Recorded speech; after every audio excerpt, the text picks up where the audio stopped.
Good morning, everyone, and good morning, not good afternoon for a change. Welcome to the final day of. I'm just laughing because the first person that says hello is Nikki in the chat. So welcome to IATEFL Live. Welcome to the final day of Harrogate 2023. A day always tinged with tiredness, sadness, and also the fact, the anticipation that once Harrogate's out the way, we start planning 2024. This is our final live show. It is a shorter show today. The final day you've never been to IATEFL is always a bit odd because it fits in lots of things. Let's have a look what the ladies say. So over to you two. Hello, Sean. Good morning, everybody. Good morning, Anka. Good morning. Good morning, Nikki. Good morning, Nikki. We miss you. Well, she's here. She's here in thoughts. Yeah. Anka, how are you feeling?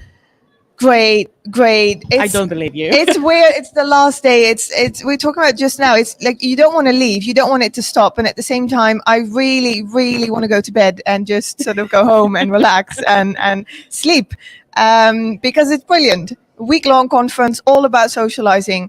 But you can imagine it's also a bit exhausting. Absolutely. And you know what? It's of emotions always. Right now, I'm in denial.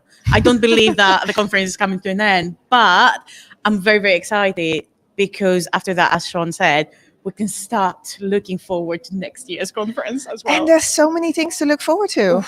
And there's so much inspiration to take away.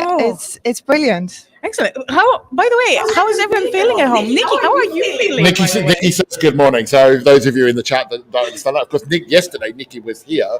And since that time, she's actually gone home, and her home's the Czech Republic. So she's arrived back in the Czech Republic, and she's joining in the stream for that. Nikki, we admire that. Thank you very much for joining us. Susan, before I go on, by the way, good morning to you. I haven't forgot about Vicky's ADHD. I haven't seen her yet, but I promise it's my mission to get you the address to connect you both. So I will get her. You're on the Metro in Prague. Oh, the Metro in Prague's great. Okay, let's... Next year, definitely coming. Aldona, if you are coming next year, then make sure you get in touch with us and we will get you in the show and you can come and see what it's like this side round. So if you are joining us for the first time, then what you will see there, of course, is our two wonderful presenters. And behind them, that is the exhibition. It's a bit quiet at the moment because the last day is always a bit odd because we have this plenary and then we have a different kind of timetable. So the plenary is just finished. And then we'll be going to another plenary to end the day. So just to mark your cards, the day is a bit odd in terms of what we'll put out live online. Obviously, we're live now. I'm hoping that the plenary will go out at the same time, about 5:30 tonight, and then then we'll put out the recordings as usual. But it's hope because this exhibition centre closes down after we finish the live centre, and so it depends on how things go. And then the final plenary, the plenary by hour this afternoon, we'll put out on Monday because by the time that finishes, conference will have finished and there's so much packing up and stuff to do. Excuses. I know. So before we get into the first interview of the day, let's have a little good morning, Yusuf. I hope you're well. Let's have our first video of the day, and then after the video, we'll come back and we'll talk to the new president of IATEFL, the person that tries to keep me in check. So before we've been in Harrogate, and one of the things that I think Georgia has struggled with in Harrogate is the accent.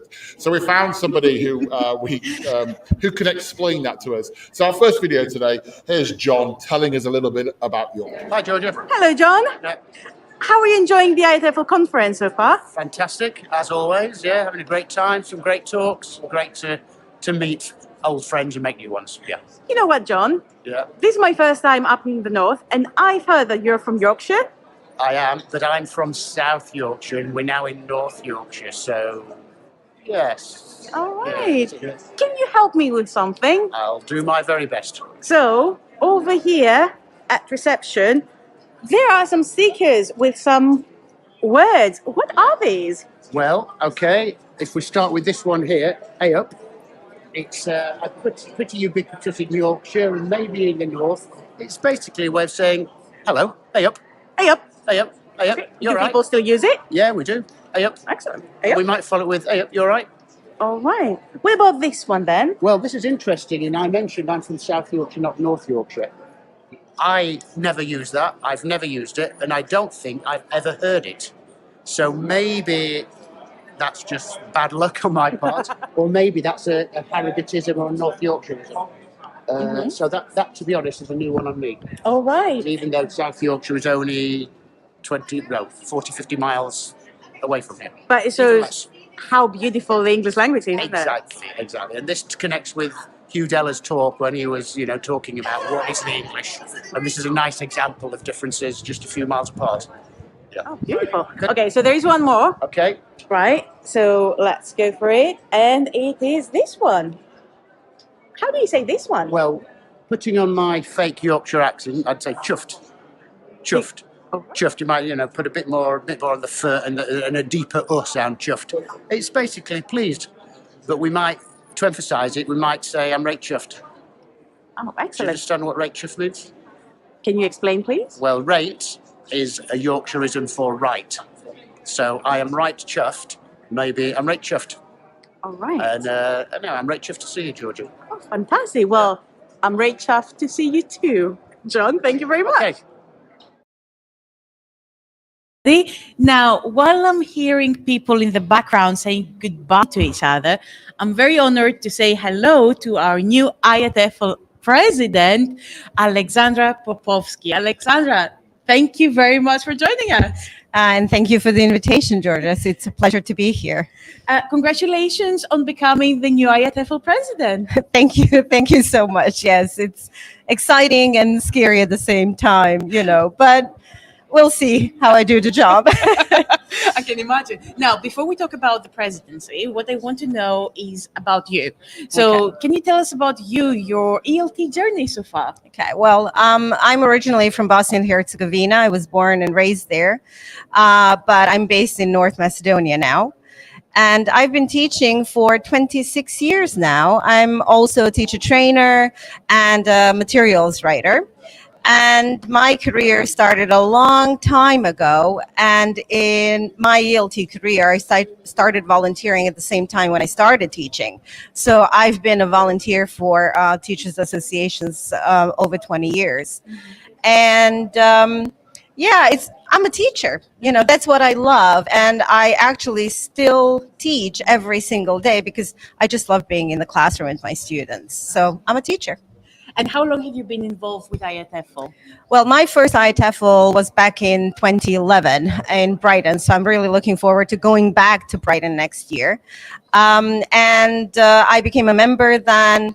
I went to some of the annual conferences before I joined MOSIG, which is the Materials Writing Special Interest Group. And I became a committee member in 2016. And then I took over as coordinator of MOSIG, I think, in 2018. So I had a lot of learning to do back then about IATEFL and about so many other things connected to teachers associations. And that's my experience with IATEFL so far. Oh, fantastic. And how has IATEFL changed over the years? Well, I think that IATEFL has definitely become more visible, and I'm very happy to hear a lot of teachers from different parts of the world saying, "Oh, I know IATEFL." They know what it is and what it's all about. But I think that IATEFL has also changed in terms of topics that are being discussed, for example, at this conference, and constantly online and offline. So I think that we are moving in the right direction, meaning that IATEFL is for teachers and about teachers with teachers. So I think that, for example, the plenaries that we've had this week reflect that we really want to be there for our members and non-members and to support the profession. Absolutely. And I'm really happy that you're mentioning that IATEFL is for teachers. So for all of the teachers watching us from home, what advice would you give them in order, for them to become members of IATEFL? What would be the benefits for them to become members? Well, first of all, I would encourage them to join their local teacher association because our associates are actually local teacher associations. And through their local national teachers association, they can join IATEFL at a discounted membership rate. So, and even if your national association is not an associate of IATEFL, you can still join IATEFL. There are so many opportunities for you to join IATEFL, and there are so many opportunities after you, and I say you, I'm meaning addressing the teachers, when you join IATEFL. Absolutely. Now let's talk about the conference. How has the sorry. It's okay. This is the beauty of IATEFL, you know. And People live. want to say goodbye to each other, and they are eager, you know, because we all feel this sort of anxiety, I like, know. oh, before I go, I need to say goodbye. Exactly. And I would really like to stay for another week of this conference. So I understand how they Absolutely. So, how has the conference been for you? feel. It's been, as I said, it's been exciting and scary because I love IATEFL. I love the association. I love the people who are here at the conference. I love the board of trustees, you know, and working with them. But how can I say it? It's a challenge, to be honest, to take on this new role. But as a conference delegate, I've enjoyed it enormously because I've seen this range of talks on so many different topics, and I'm happy to see that it's kind of expanding into so many different areas of ELT. So I'm really happy about that, to be honest. And this year, more than ever, I think there is such diverse selection of topics. Yes. We've seen a lot of topics on sustainability, diversity, inclusion. What's something that has sparked your interest in this year's conference? Well, to be honest, we've all been talking about ChatGPT, and it's been mentioned in lots of the talks. But what I've seen this week is that we also not only talk about sustainability, diversity, inclusion, but we actually talk about the language, because we're here because we are teachers of a language, which is English language, right? So I can see more and more talks again on the teaching of the English language. So there were some very interesting talks about, you know, how to approach grammar or how to approach teaching vocabulary, because things have changed a lot, and we cannot expect teachers to teach in the same way that we taught, I don't know, 20 years ago, some of us.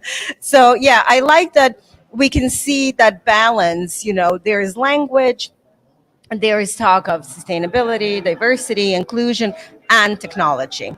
So Now, you mentioned ChatGPT, Yeah. and I agree with you that this has been this year's protagonist, really, Yes. at the conference. Do you think, as a materials writing expert, do you think that it's going to affect the way ELT teachers write materials? well, I'm all about embracing new things, but we have to be very, very cautious. And we cannot just sit down and expect ChatGPT to write a whole course book for us, because that's not possible. Because I believe that we need that human touch, that, you know, materials writers touch, that teachers touch. And if you try writing a text, let's say at B1 level in ChatGPT, and see what it comes up with, and you will notice that it will lack that human touch that you need to add. So we can see ChatGPT as a bit of a help, but it cannot do our job, that's for sure. Absolutely. So now what I want to ask you is about becoming the new IATEFL president. So what sparked your interest to run for president? Okay, yeah. I actually posted something, a slide from a talk that Heather Buchanan and Julie Norton did on Wednesday about women in ELT. And they interviewed me for that talk. And one of the questions was, you know, like our internal dialogues, and how I decided to run. And when I first started thinking about it, I was like, you know, I'm just a teacher from this small country in the Balkans. You know, who am I to run for such an important position in such a huge teachers association? And then I thought to myself, well, I can do it because I am a teacher, first of all. I know teachers associations. I know how they are run. And I really wanted to give back to this ELT community because I've gained a lot from this ELT community. The ELT community became my family back in the 1990s, and even before I became a teacher, because I became a refugee at the age of 16, 17. And the language that I could speak when I moved to my new country was not the language of that country of what was back then Republic of Macedonia, now North Macedonia. So I couldn't speak Macedonian. I could only speak my first language, which now doesn't exist, which is Serbo-Croatian. So English was my solution. So I actually spoke English in my high school and my first 2 years of university. So that's the reason why I decided to do this and to give back to this wonderful, wonderful ELT community, It's an because it incredible saved me. story. Yeah, absolutely. This is an incredible story. And I love the fact that you're mentioning giving back, because this is what I feel about IATEFL, that it's a community that is always giving back. Exactly. And I think that our profession is all about giving back. We give back to our students. They give back to us. We support each other as a community. We give advice. We give support. We coach and we mentor each other. And that's something that I love about ELT. Exactly. Now, as a new IATEFL president, what are some of your goals? Oh, okay. Ooh, no pressure, right? No, just a sneak peek. Yeah. Well, everybody knows that I'm all about associates, IATEFL associates, and the special interest groups. And I think that that's the most important thing for me, to make that connection among IATEFL, the special interest groups, and the associates stronger and better. So I always encourage IATEFL associates to get in touch with the SIGs, maybe plan some events, publications, etc. And I think that as the board of trustees, it's not only me, of course. I think that we've given a lot of support to the SIGs and the associates during the pandemic and now in this post-pandemic period. So it's all about that connection for me. Oh, excellent. And is there something that you're looking forward to? Everything. Yeah, working with, for example, Sean. Yes. No, I simply look forward to talking with our members and non-members and trying to show the non-members why it's important to become part of IATEFL and what they can get from IATEFL. So it's all about spreading the word and spreading the love that I have for IATEFL and our profession.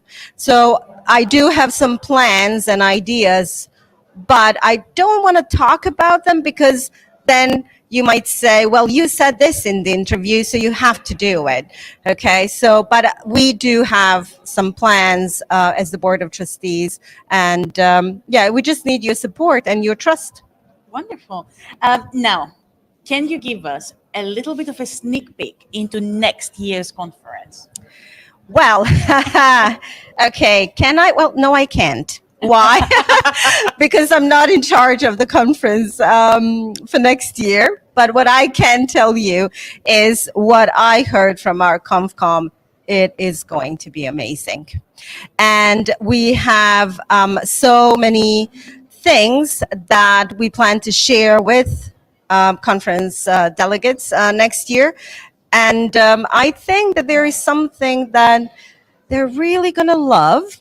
And to know what it is, they need to be in Brighton next year. Oh. So I'm not going to say anything.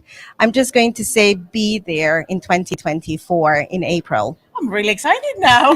Good. Good. Okay. Good. That's what we want you.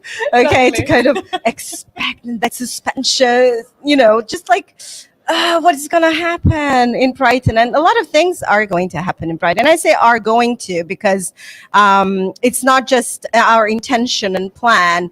We're actually working on that. Okay, so it's definitely happening. Oh, wonderful. Well, Alexandra, thank you so much for stopping by. And Thank you for the invitation. I'm really looking forward to experiencing you as our new IATEFL president. Thank you very much. And yeah, I'll see you all next year in Brighton, and just get ready for another wonderful conference. Thank you very much. Thank you. Go president. I have to bow now and make sure that otherwise the head's on up. Thank you so much, Alex. And she is right. There are lots of things in the process. I can't wait for when we do start announcing what's happening at Brighton 2024. I just actually, when Alex was talking, I just realized I'm calling myself Alex on the screen still. When Alex was talking, it did remind me that if you don't know IATEFL, it is an association. It's also a charity. And when Alex talks about the board of trustees, there are 8 of us that are the trustees of IATEFL who are elected. We act like the directors of the trustees, so we do work together with guidance from our president. But we also got to consider that we employ a head office staff, and they're the people that do the real hard work of getting the conference ready. And so IATEFL is the trustees, the head office, and then of course the members. And our membership is made up of people from all around the world. Some of you are saying you'd like to join. You've seen in our videos how diverse our membership is when people come to the conference. So we've got all the members, and then we have the wider membership scheme. We have a project scheme. And Alex is alluding to the associates, and they are the teaching associations in their own countries that are part of IATEFL. So Aldana, as you said, you're going to attend the conference in Poland. Go and connect with the IATEFL association there, and that will lead you to us and be part of us from that part. So do check out your local associations, because they do make up part of the bigger family that is IATEFL. And then there are all the special interest groups and whatever. You can, of course, go to iatefl.org and see on the website. You can actually see how we're made up. But there are thousands of members from institutions, from institutional membership, from solo membership, and parts of associates. And it is, I think, the word that always comes out of conference is family. It's like the family getting back together again for a few days. So do check it out if you've not been with us before. But of course, stay with us now on the live stream. And I think before we introduce actually somebody who's one of the hardest working people at the conference, let's have today's story from David.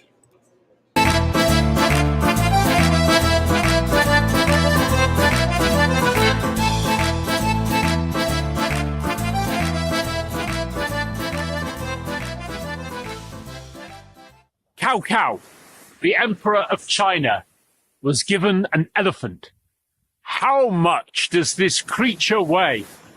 His advisors could not say. But Cao Chong, the emperor's 6-year-old son, said, "Father, I will weigh the elephant." And he led the elephant down to the shore. There was a wooden boat.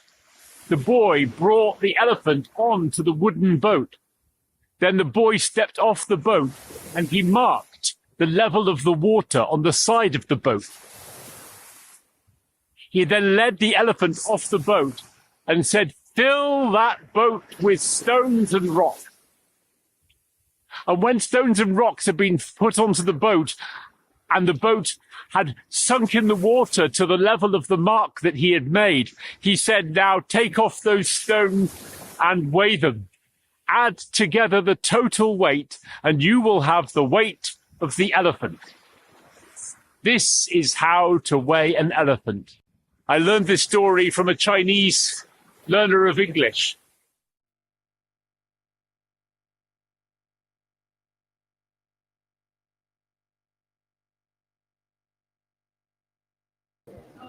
And now, we've got So I'm standing here with one of the hardest working persons here, according to Sean, quoting him on that, who also quoting him on this, are doing the real hard work at the conference.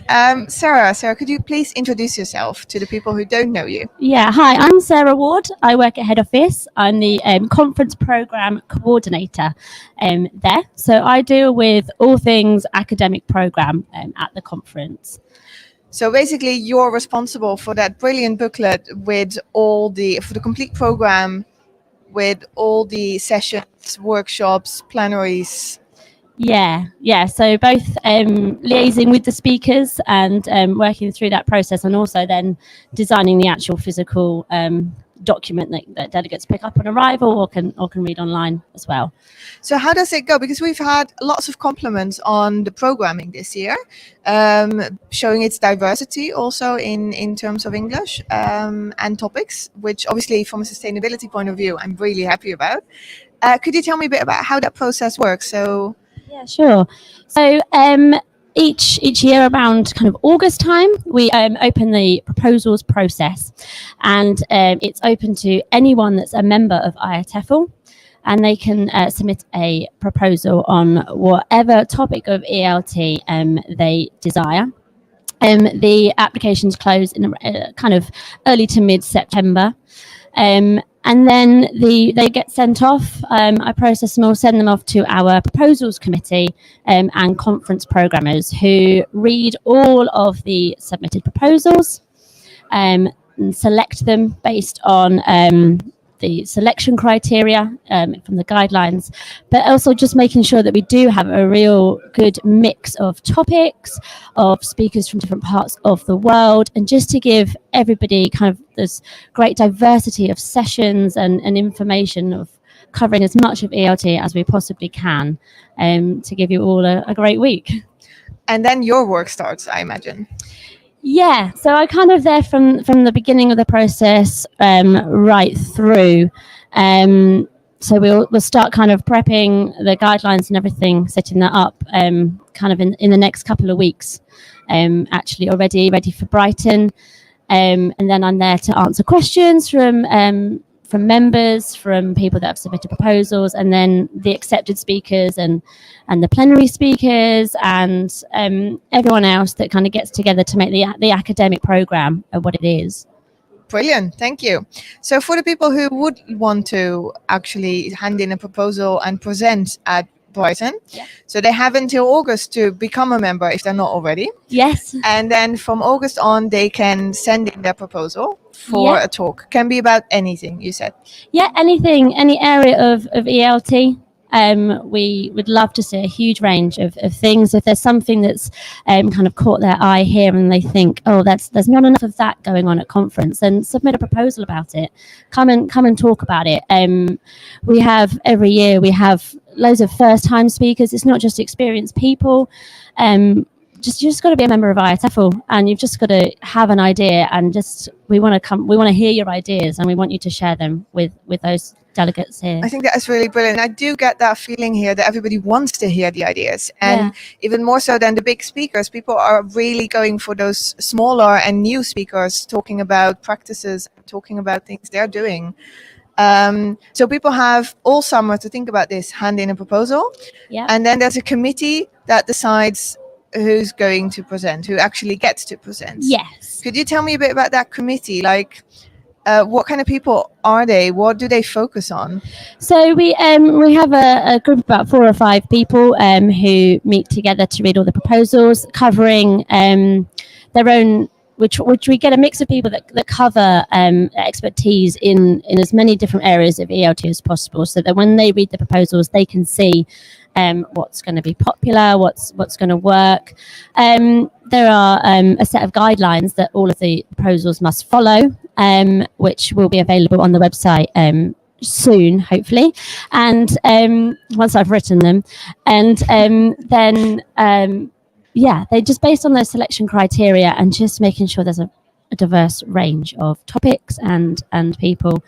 And they select, and then they decide how it all fits together. I think it's I'm glad that bit's not my job, the kind of the puzzle of getting the whole program together and making sure that the topics aren't clashing as much as possible, and all things like that, so that each delegate, no matter what their area of interest is, they're going to have a stream of sessions all week that's really going to grab their attention and help them as a professional to grow.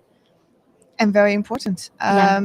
So diversity is very important. You don't get to make the decisions. You just sort of follow up on that and execute it. But looking at this year's program, are there certain gems, like they're all good, like all the sessions were good and the program's good, but were there specific gems or stories or sessions that you think, well, actually these sort of jumped out for some reason? Or I'll be honest, I don't really know because I don't get to go to the sessions. But no, I mean, I'm not from an ELT background myself. I'm there kind of supporting the admin side of things. But I've heard such amazing things about the diversity of the sessions this year, and kind of the key topics of like sustainability and inclusivity, and lots about technology as well that has been going on, and just full of things that people can take home and actually use in their own teaching context.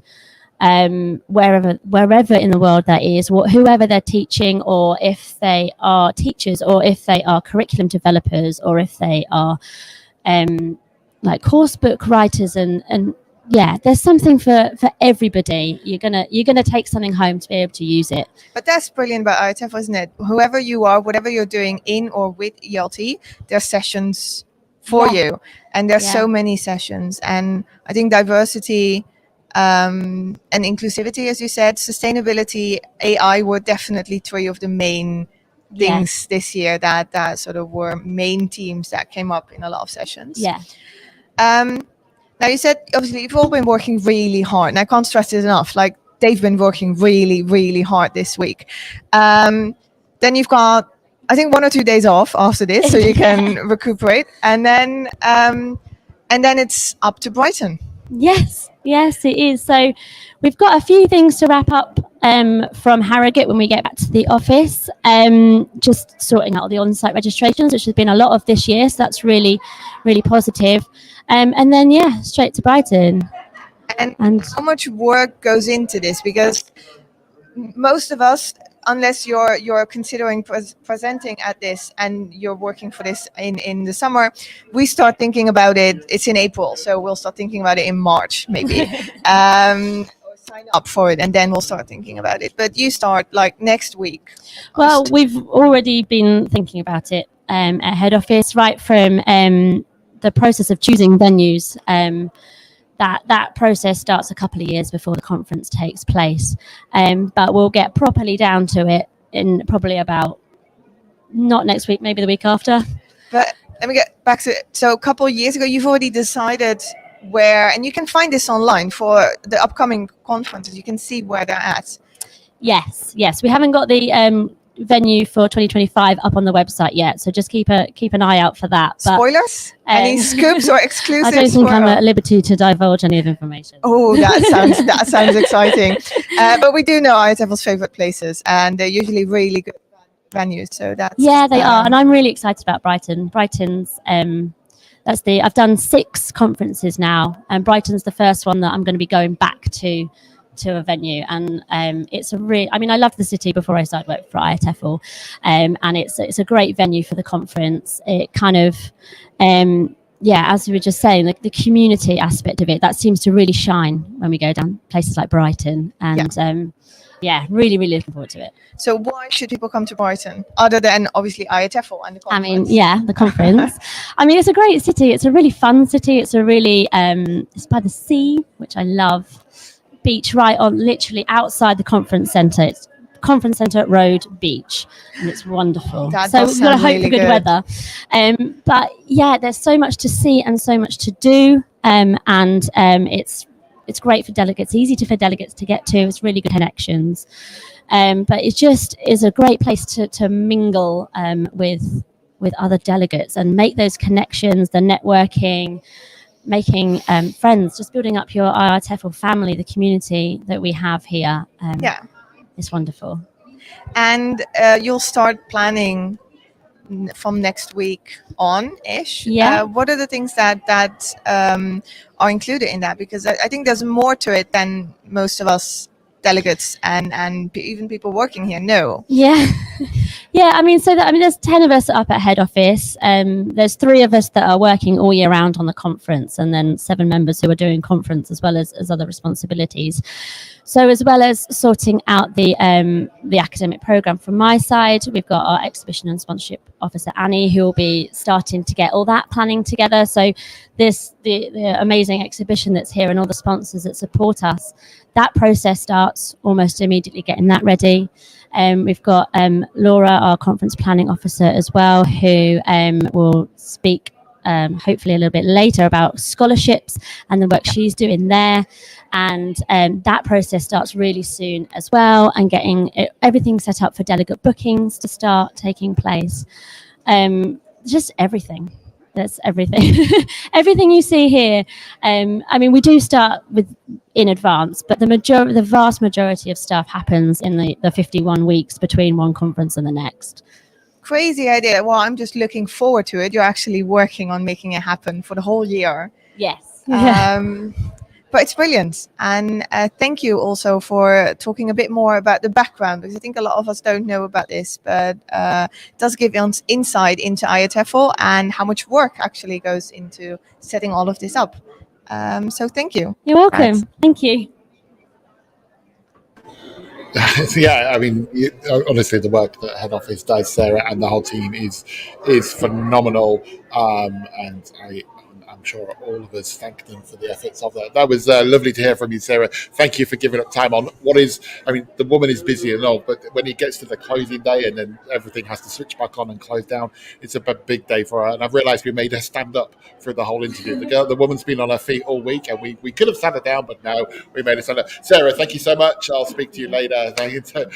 From there, I'm glad to see that many of you. I'm glad to see that many of you are thinking about coming to conference. Chris, it would be amazing to meet you at conference, actually. So I hope you do want to come in person next year, because I people don't know me. I do a lot of online work for people, and Chris always tends to be in the audience. So I'd be really pleased to actually get him into the studio and have a chat with him, because he's supported us all this week in that chat box there. And Oliver, please do come. Oh, hi, Roz. Oh, Roz, are you still in Harrogate, Roz? And up there to India. So coming up, we've got a couple more interviews for you.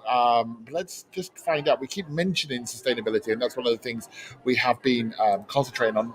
Anchor has, I think, brought us lots of interesting things about sustainability over the course of the week. So let's have a video clip of some people talking about different sustainability aspects. So print or digital? Print. I'm of the older generation where print is what I was used to, or what I have been used to. And any day, any time, I will choose the print. The reason is my background, which is Nigeria. You require a lot of data. You require to be able to save that is not printed. But for print, it's always there available. And so it's something you can always refer to. It's always something you can leave for people. And then if you want for research, it's always available, except that if there is fire or something, or you are careless, any day, any time, I would prefer the print material, because it works for me. It has worked for me. And I think it will work for my grandchildren someday as they come by it. They'll be excited about it.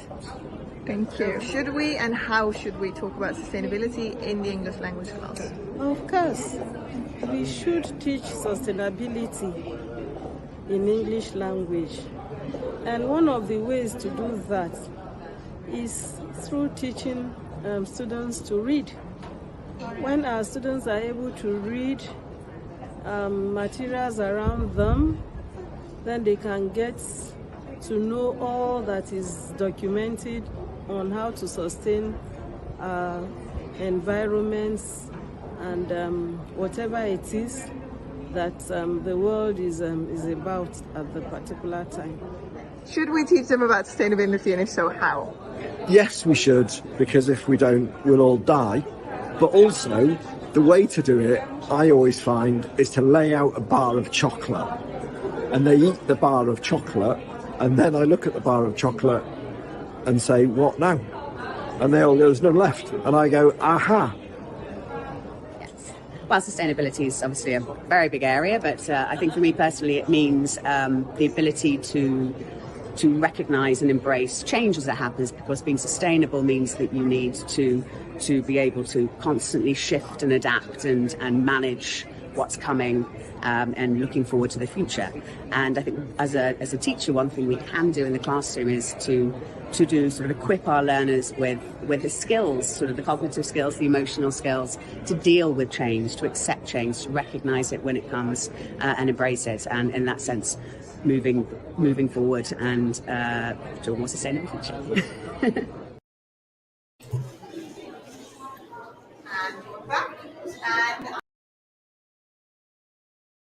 Yes. Hello.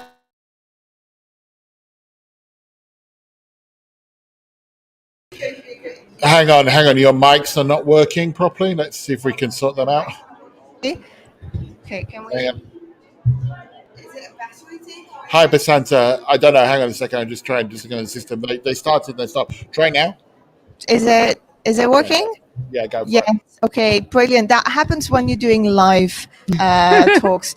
Funny thing is, it never happened with any of the pre-recorded talks. It really is a live thing. I don't know. Maybe they sense the sort of stress or nerves or the chaos going around behind the scenes. But when we're teaching, we're used to it. We're that's true. Figuring things out as we go. Teachers especially are very used to just sort of on the fly, improvising and on the fly. Yes. So as I was saying, very inspirational person. Katie Niginski, could you please introduce yourself to people who don't know you? Yes, absolutely. So my name is Katie Niginski. I am from the States. I live in Los Angeles, and I am the founder of the International Women's Resource Center, which we'll talk about a little bit more. And it's my first time at IATEFL, so I'm really excited to be here.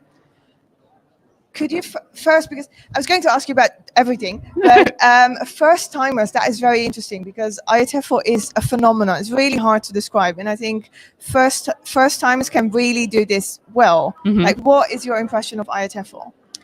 Oh, I've been having a really fantastic time. I really enjoy our professional development conferences in the US. And I always attend TESOL International, but it's my first time at IATEFL, and the conferences, all the presentations have been so fantastic. I just have pages and pages of notes, so much inspiration, so many ideas to go home with. Yeah, I can imagine. So what got you into English language teaching? I work in refugee resettlement in the United States, and I really fell in love with the education side of it, more than perhaps the legal side or the housing side or the workforce side. So I just really fell in love with teaching English and working especially with newcomers to the US. Yes, because your students are not the average type of students that most of us teach. Correct. Could you tell For the IATEFL context, yes. For IATEFL context, yes. Okay, so could you tell me a bit about that? Sure. So I teach refugees and immigrants who are new to California. We do work with students all over the US and in Europe, Southeast Asia, and Africa, but primarily my students are in Los Angeles. Most of them are in their first 3 months of living in California. So we're starting off with very basic English survival skills, and they're all adults who are looking to navigate the school system for their children, seeing the doctor, finding a job. So real concrete life skills. Yeah. So obviously English makes you a better person. That's why we all teach it or work in ELT, is because, you know, improving your English will help you in the world, make you a better person, makes, I don't know, fun classes. But for your students, I can imagine English is really important. Yes, absolutely. So everything that I teach is based in practical, real world context. And everything is, timing is really of the essence because they're needing to learn very quickly so that they can, as I mentioned, find a job and navigate all of the US systems.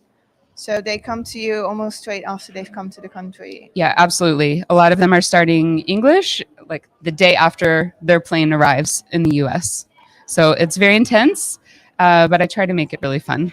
Yes, and we'll get to that in a bit, because that's definitely the reason I wanted to talk to you, is not just your background and the organization, but the sessions and the fun. But can you tell me a bit more about your students and where they come from? Because it's refugees, so Sure. what kind of students do you teach? It varies year to year, but the majority of our students right now are coming from Ukraine. The second biggest population they're coming from Syria, and then Iran and Afghanistan. Yeah. And then, of course, in the US, we have a lot of Spanish-speaking students. And for us, currently, it's a lot of students from the Northern Triangle, so Guatemala, Honduras, El Salvador. They are not refugees, but asylees escaping systematic violence that's occurring in the region. And then we do have some students coming from Africa, but for the US context, it's a lot more coming from Latin America. Yeah, makes sense. Geographically, it makes sense. Mhm. And I can imagine it's quite hard teaching all those different backgrounds. Most people will come in with trauma more than necessarily the wish to come to the United States. Yes, we do focus a lot on making sure that all of our teaching is trauma informed and that we are being sensitive to the context that our students are coming from. And all of the classes at my organization, we have a mix of students. They all speak different languages, so they don't share the same L1 or the same first language, so they can't, which actually pedagogically works to my benefit because they can't cheat, for lack of a better word. And they have to use their English to communicate with one another, which is really so fun to see those bonds form so quickly, even in a beginning level English class. Yeah.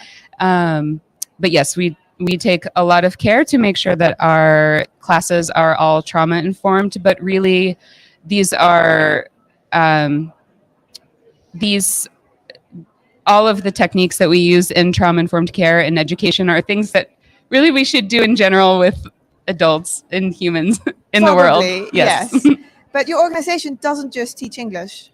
No, we have, this tends to be the entry point because English is the clearest and most immediate need of our participants, but we have 5 focus areas. So adult basic education, which in the US is English, but also high school equivalency. So if anyone has had interrupted schooling in their home countries, we make sure that they can receive their high school equivalency in the US. And then we also focus a lot on health literacy. And as an organization that focuses on women, that's a lot on healthy relationships, parenting, sexual and reproductive health. We don't shy away from any topics, but of course address them in a trauma-informed way. Yes. We have programming for workforce preparation. We try to get people into fulfilling self-sustaining jobs as quickly as possible, and ideally in the same career they were holding in their home country, which is quite difficult in the US. And then we also focus on family literacy, and we focus on community building. And community building is really like all of the fun stuff. So we take our participants horseback riding in Los Angeles. We go to the art museum. We go to the aquarium. Next week, we're actually starting surfing lessons. So I have the joy of getting to be the ESL teacher to kind of coordinate between the surfing instructor and my participants. So that'll be really fun. English teaching while surfing, about surfing. English for specific purposes. Yeah. That sounds like a really good job. But your organization, they have a website. And I would invite everybody to look at it because it's very, as I said, inspirational. And I can only wish every refugee would be accepted in a new country as well as you do for your... The website is www.iwrccenter, but American English, so CENTER.org. And we do have programming for women who are displaced from Ukraine but are still in Europe. And so we have quite a lot of European volunteers who work with the organization. So if anyone would like to volunteer who's based in Europe, we are always looking for volunteers to work with our Ukrainian students. What kind of volunteers are you looking for? They teach English online. It's one-on-one tutoring. So it can be online. A lot of our volunteers the majority seem to be based in Germany.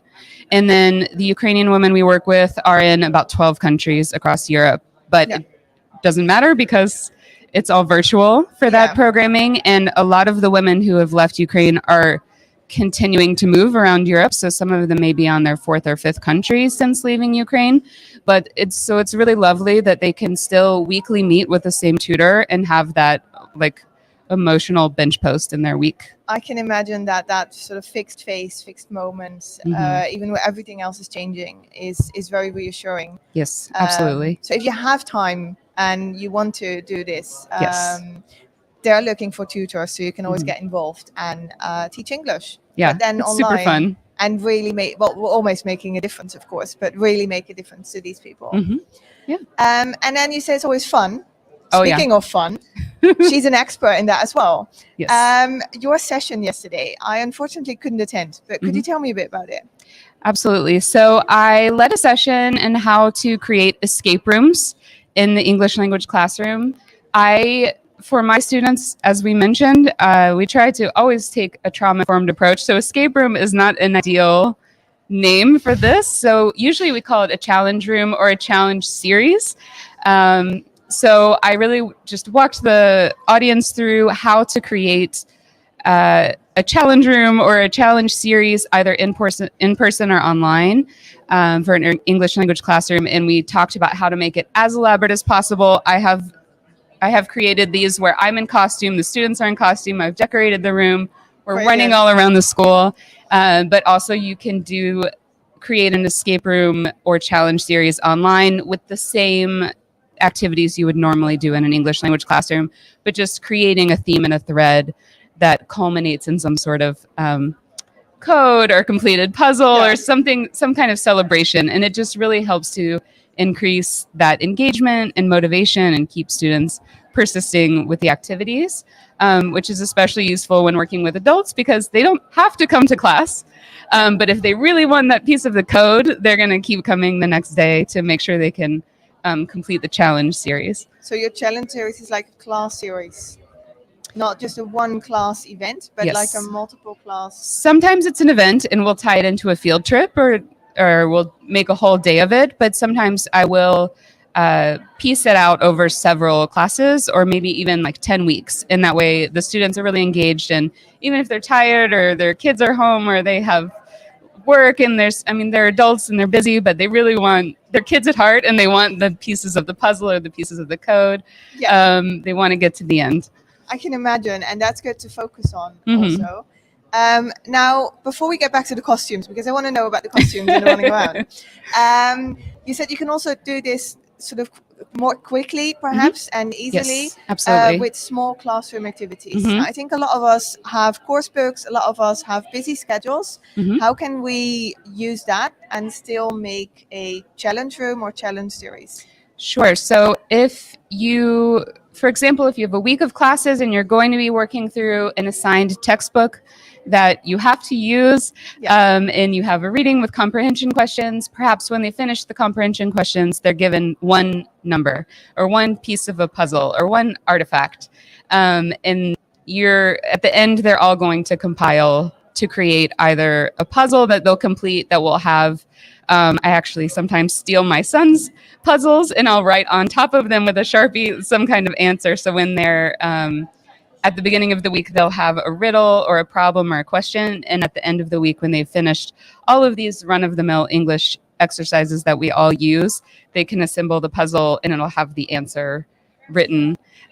So really, it's no extra work. But that's really brilliant. So yeah, it strings it together with a little bit of fun.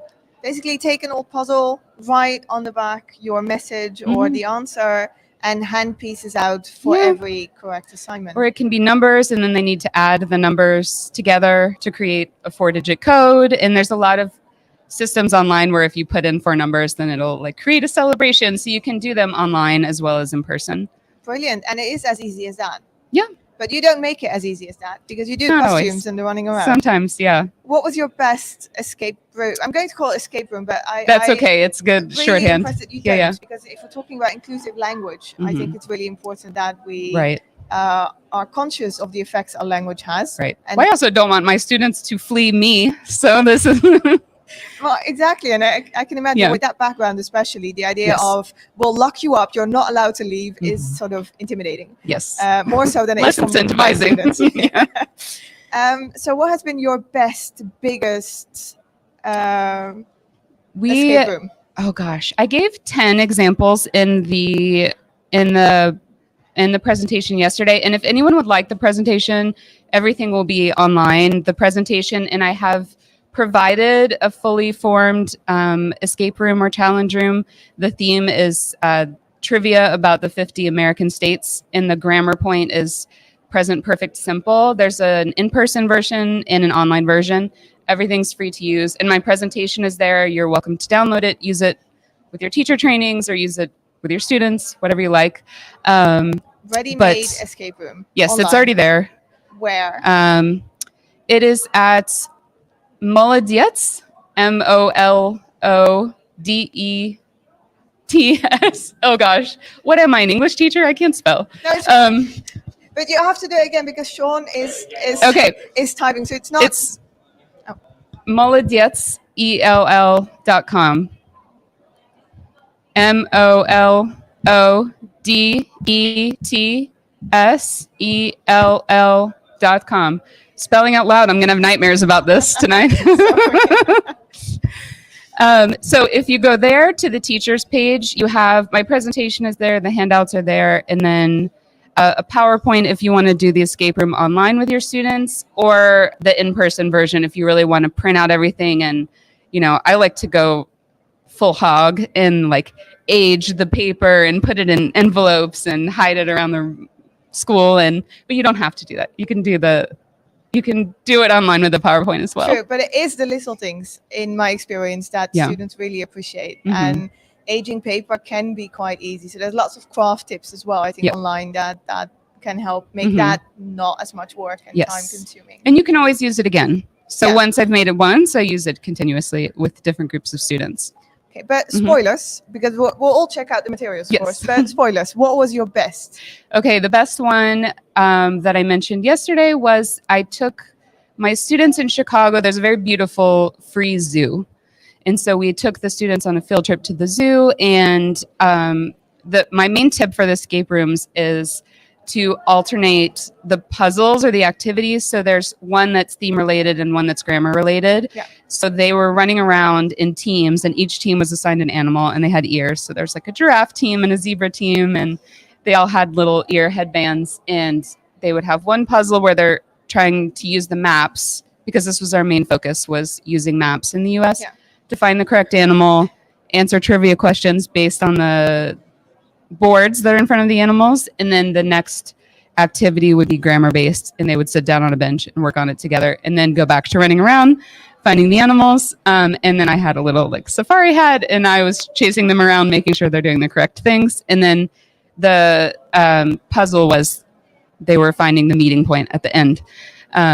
So then we had a little celebration at the end if they found the meeting point. But of course I made sure they all found me in the end. Yeah. Wait, I didn't leave anyone in the zoo. I promise. I don't still have students wandering the Chicago Zoo. Finding a meeting point somewhere. No, but that sounds like a lot of fun. Mm-hmm.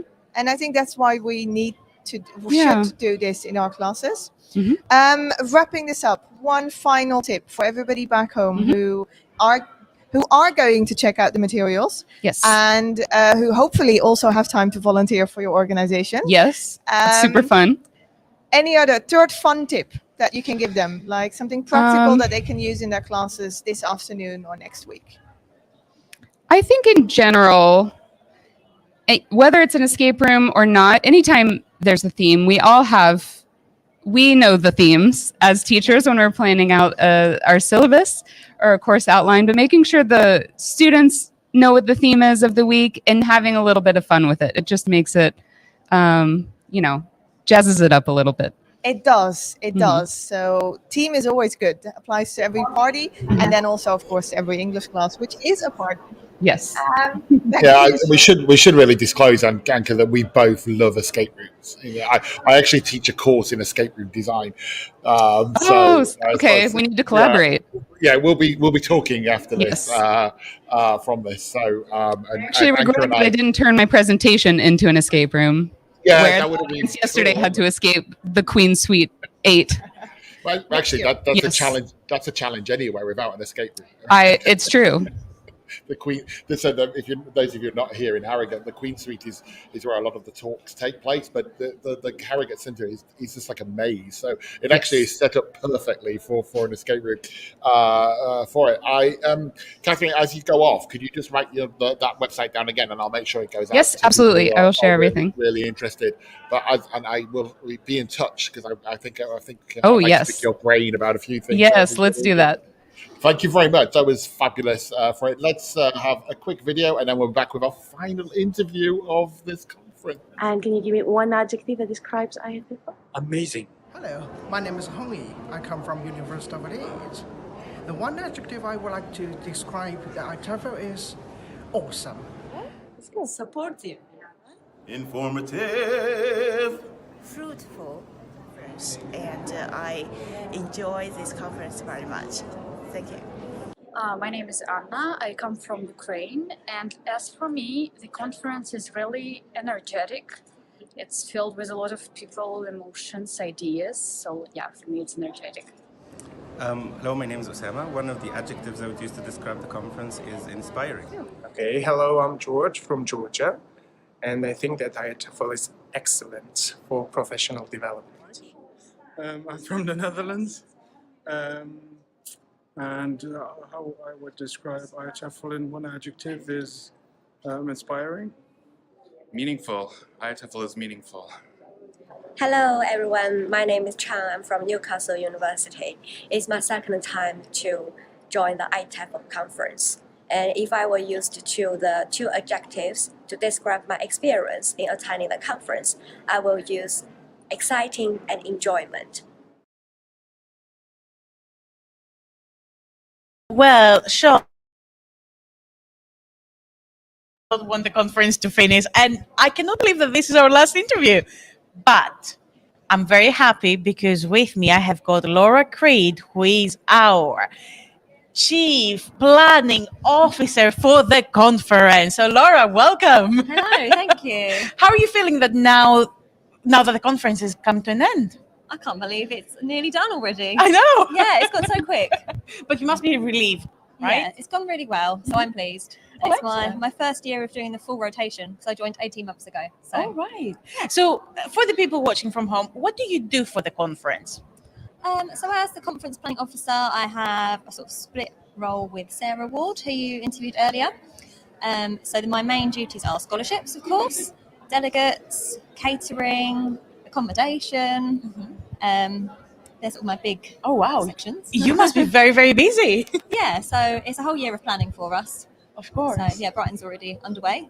Oh, excellent. Well, we will talk about Brighton in a second, but I'm just going to grab one of the keywords that you mentioned, because in this year's conference, I've been very, very honored to talk to our scholarship winners because it's been great.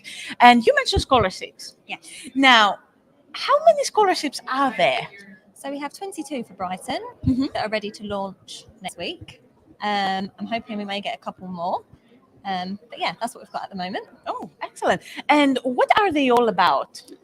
So they vary in what they offer, but essentially they have one thing in common, which is you get the conference for free if you win. So they also offer, some offer a PCE registration as well, some offer a year's membership, cash prizes for some of them, or travel expenses covered, accommodation covered. Oh, so it depends on what people are interested in. Yeah, so different awards offer different things, and they also specify different things. So some ask that you're a first-time speaker, some ask that you have quite a few years' experience, some ask you are from a particular place, for example. So the first one that pops into my head is Latin America. So you have to be from Latin America, for example. But there are a lot of that don't have geographic restrictions. So it's just a case of seeing what's suitable for you, really. Oh, incredible. And do you have to present at the conference if you win the scholarship? So about 2/3 of them ask that you do. But the other third, it's not compulsory. But obviously, if you won that one and you did want to present, then I'm sure you can if you wanted to. And some ask that you write like an article afterwards about your conference experience. So what is the process like for people who want to apply for the scholarship? Okay, so we launch them next Friday, so the 28th of April.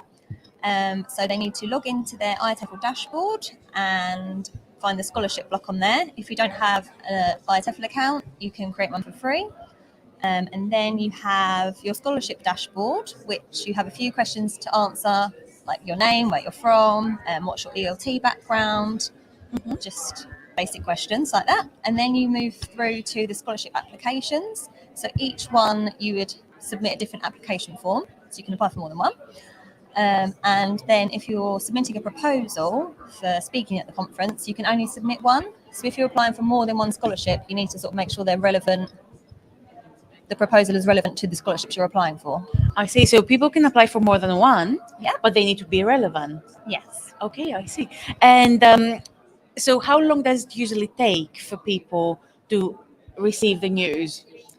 So scholarship applications close at 4 p.m. on the 21st of June, and we hope to announce winners by the 21st of August. So obviously we have reading panels to read all the applications, and then we inform the winners, and then it will be announced publicly by the end of August. What are the requirements for applying for a scholarship? Or So pretty much everyone can apply for one. It doesn't matter where you're from, apart from the ones that obviously have the geographic restrictions, but it doesn't matter if you've been here before, apart from the first-time speaker. So they're all different, really. Some ask that you're a member, but some you don't need to be a member, and then you might get membership as part of your prize, so then you can be a member. So it's varied, really. I can imagine there are a lot of people who apply, right? Yes, there are. I think we had about 600 for this year. Oh, excellent. Wow. Yeah. And so the selection process takes quite a while, doesn't it? Yeah, so we've got different reading panels for each scholarship, and then they would select their top two, and then they get reviewed by another panel, and then we're sort of ready to tell the winners. Oh, this is brilliant. And do you get to meet the winners when they come here? Yes, so on the first day of conference, on the Tuesday for the opening plenary, they will come and we'll reserve the front row seats for them, and they can all give a little wave when they get here. And then on the Tuesday night, we have a scholarship winners gathering, so they will come and receive their certificates and just have a little mingle, really. So it's really nice. Incredible. I was really happy to interview some of the people here, and they were telling me about their experiences and how they felt winning the scholarship. And some of them do come here for the first time, and it's incredible. Yeah, so it's not only their first time to IATEFL, it's their first time to the UK. So it's amazing that they can get here with the support of either IATEFL or the special interest groups or our other sponsors that are perhaps publishers, for example. Absolutely. Now, have you got any tips for people who want to apply, but they don't know how to start, or they don't know what to write, for example, in the article that they might be required to write? Yeah. We're stopped. No? Oh, all right. Okay. As we said before, I mean, people do want to say goodbye now, and we have got people who have been coming to the background to just say goodbye. Okay. So tips for applying. Essentially, just click apply. Everyone says each year, I didn't think I would win, but you're not going to win if you don't apply. You can email me at laura@iatefl.org if you have any questions. It's just a case of going through the application form, really. The application is about 500 words, and just what the scholarship would mean to you, or they might ask what your plans are. Each one has a different requirement. So essentially, just do do it, it. really. Exactly. So, Laura, tell me about the conference this year. How has it been for you? Really good.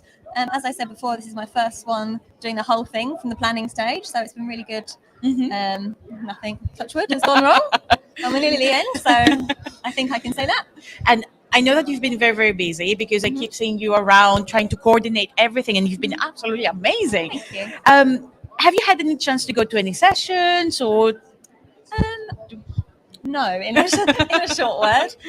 So I've been doing about 20,000 steps a day, just running from one part of the room to the other. But some evening events I would have been to, mainly handing out drinks tokens or making sure the bar's ready, that kind of thing. Excellent. Now, some people refrain from giving me some spoilers from next year's conference. Can you give me something so that I can give to the people online? So something that can encourage them to come to IATEFL Brighton next year. More teddies? Well, I do have to say, though, that this year's conference has been majestic, so I cannot really wait for next year. So my final question to you is, why should someone attend next year's conference? because it's brilliant and we all have such good fun and everyone has made friends. Also with my scholarship winners, I put them in a group chat and they've been all making friends together and, you know, just hanging out outside the conference as well. So it's not just about the sessions. We have good times outside too. Exactly. But you see, this is what people don't see behind the scenes, that people make friends and they create community. So I'm really happy that you're mentioning this about the scholarship winners. Yeah. This is brilliant. Absolutely brilliant. Well, I'm hoping to see you at Brilliant Brighton next year. Thank you. Yes, I'll be there. Excellent. Thank you very much for your time. You're welcome. Thank you. And thank you for everything, Laura. And Laura, the answer to why should people come to Brighton is to meet you. It's quite simple, and see what an amazing job she does. So as Laura said, and I'll take her out screen so she can go back to her duties now. As Laura said, if you are interested in the scholarships, then they launch next week. But you can get a sneak preview by going to the website that I put on. It's going on the bottom of the screen now. You can see what those conditions are. Just to remember that to actually apply for the scholarship, you need to go to IATEFL.org and create a profile for yourself. You don't have to become a member yet. You can just go in, see Laura, bye-bye, thank you. So you don't have to become a member yet, but you can go get the profile and get in advance for that. But you can see the 22 scholarships and the requirements that are necessary on if you go to the link on the screen now. We are almost at an end of our broadcast from IATEFL Harrogate. One more video, and then we will come back and say goodbye to our wonderful presenters. See you in a moment. It's enjoyable and valuable. IATEFL is insightful. IATEFL is rewarding. IATEFL is thought-provoking. IATEFL is energizing. IATEFL is diversification. IATEFL is celebratory. IATEFL is exciting. IATEFL is inspiring. IATEFL is diverse. IATEFL is developmental. IATEFL is professional. IATEFL is insightful. Hello, Georgia, Anchor. It's time to say goodbye. No. How has IATEFL been for you? Anka, what do you think? How has the Brilliant. conference been for you? Oh my gosh, it's been overwhelming. I think IATEFL is always a bit overwhelming. I think I've read, one of the people I interviewed has a blog and they talked about tips for IATEFL. And one of the tips is actually don't do 9 sessions a day. Take some time off, like pick your top 5 or 6 and then make sure you have lunch and sort of let everything sink in, walk through Harrogate. Haven't done any of those things because we've been here 24/7 and it's fabulous. I wouldn't have wanted to miss a second of it. It's been brilliant. Absolutely. I mean, for me personally, it's been a reunion because it does feel like every year you meet with your family. So it has been a brilliant reunion where you get to see people, you get to meet new people. It's been exciting, exhausting, but in a good way. So it's so energetic. What about you, Sean? How has it been for you? Tiring, energetic, and full of bad singing in my ears when the mic's being tested. That's how I will remember Harrogate 2023. A big thank you both for all your efforts and working with all the interviews and all the videos you're making. And hopefully we will reconvene in Brighton next year.